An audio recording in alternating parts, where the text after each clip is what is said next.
का? गरीबाचं इमानदारीनं काम करतो ना, सहन नाही होत.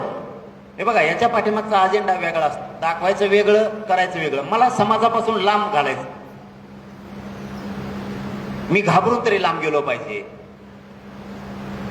नसता मला मग बदनाम करायचं, खोटे आरोप करायचे आणि याला बाजूला घालायचं. म्हणजे माणूस समाजाला काम करणारा राहायला नाही पाहिजे.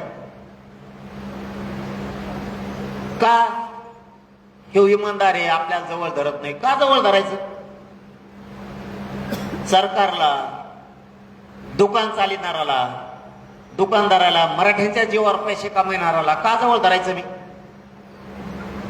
समाजासाठी निस्वार्थपणे काम करा, हे समाज तुम्हाला डोक्यावर घेईल. कारण मी निस्वार्थपणानं समाजासाठी काम केलं. समाजाशी एकनिष्ठ राहा. आपल्याला सातारा संस्थांचं गॅजेटियर पण घ्यायचं. त्याच्यामुळे आता आपल्याला पुन्हा उठाव करायचा महाराष्ट्राला पुऱ्या.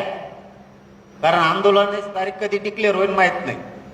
जिथं कुठं आंदोलन असेल राहिलेल्या मागण्यासाठी सगळ्यांना ताकदीने यायचा. येणार का सगळे एक जीवन सांगा.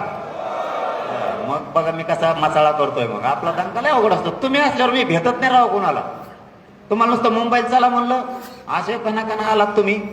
कोणालाच सुधरत नव्हतं. अर्ध्या मुंबईला वाटत होतं येणे माघारीच जाऊ नये.